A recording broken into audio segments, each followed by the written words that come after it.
नमस्कार दोस्तों, मैं हूं कविता मुखर जयपुर से और आप सुन रहे हैं सदीनामा। आज रविवार 20 मार्च 2022 है। लीजिए प्रस्तुत है आज का संपादकीय। दोस्तों, मनुष्य हो, समाज हो या हो कोई देश, समय के साथ विकास पथ पर अग्रसर रहा है। मगर जब से सरकार की अवधारणा आई है अस्तित्व में और फिर उसकी राजनीति, तो लगता है जैसे सब कुछ ठहर गया है। कोई आगे ही नहीं बढ़ना चाहता, बदलने की कोई कोशिश ही नहीं है। तो सदीनामा के सह संपादक श्री राकेश अचल लिखते हैं, न पुलिस बदली और न जनता। लीजिए प्रस्तुत है इसी शीर्षक से आज का संपादकीय। कहते हैं कि देश बदल रहा है, लेकिन मुझे लगता है कि कुछ भी नहीं बदल रहा।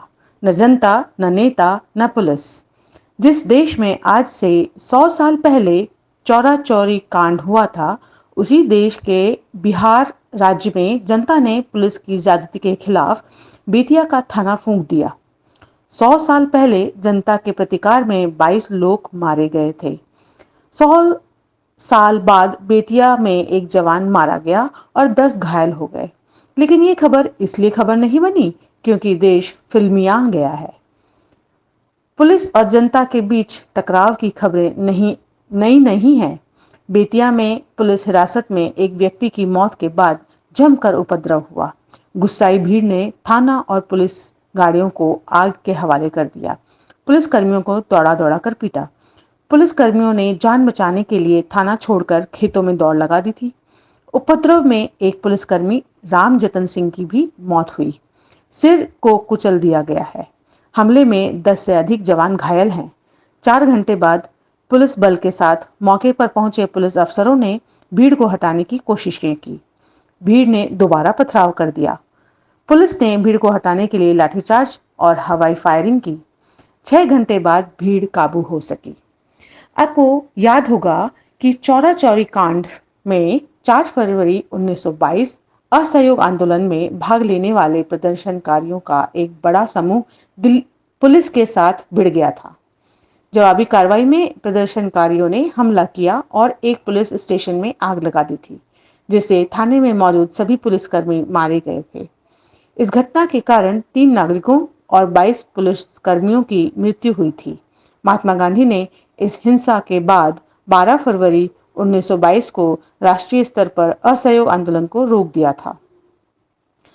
100 साल हो गए, लेकिन न जनता का चरित्र बदला और न पुलिस का। और अब तो देश में कोई महात्मा गांधी भी नहीं है। अब तो गांधी के विरोधियों की बहुतायत है। अब पुलिस गरीब को सताती है और दबंग के आगे भीगी बिल्ली बन जाती है। बेतिया में पुलिस डीजे बजाने पर एक युवक को पकड़कर थाने ले गई थी और वहीं उसे पीट पीट कर मार दिया गया।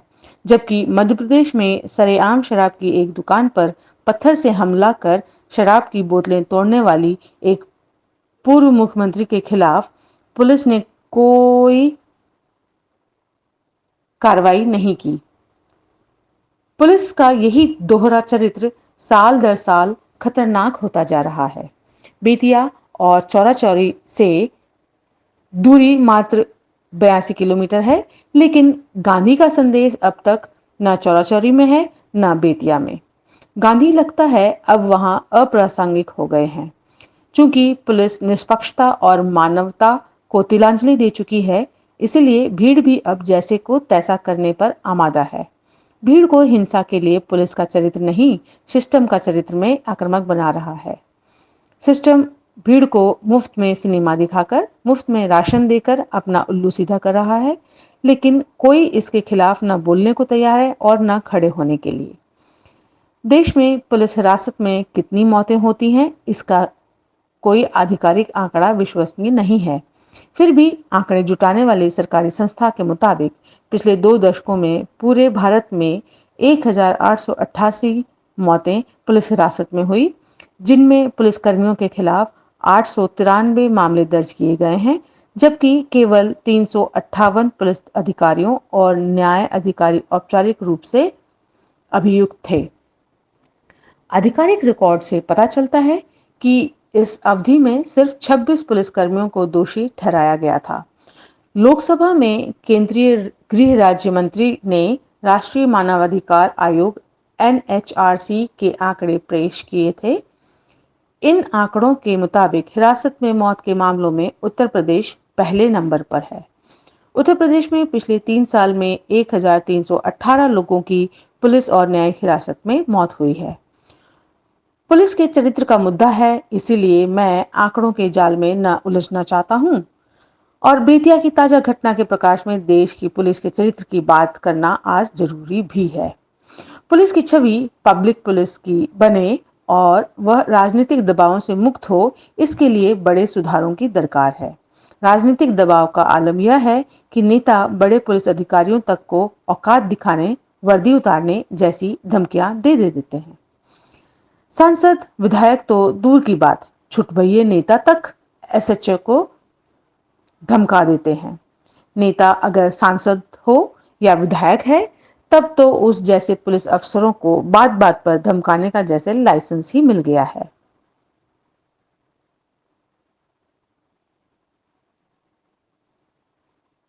मैंने अपने सूबे मध्य प्रदेश में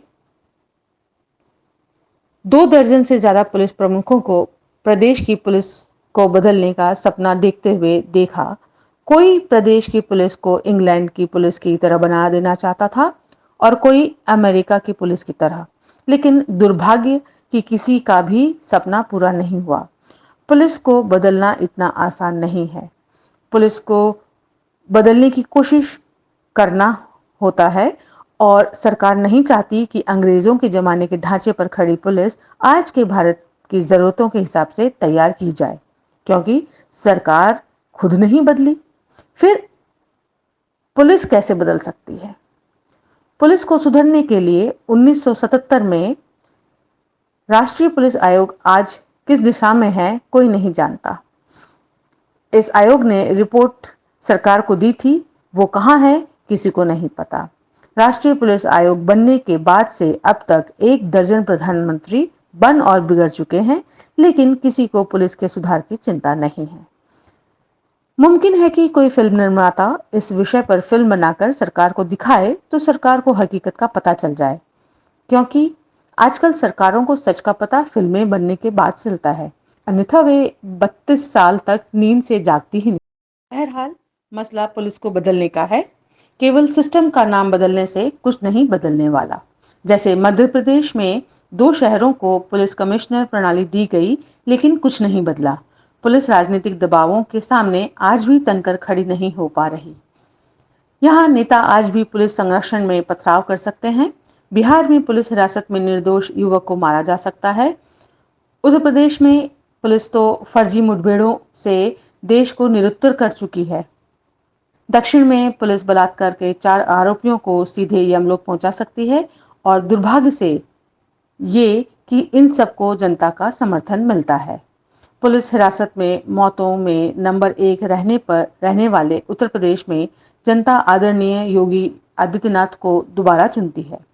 नीतीश कुमार बार बार मुख्यमंत्री बन जाते हैं, यानी गड़बड़ बहुत गहरी है।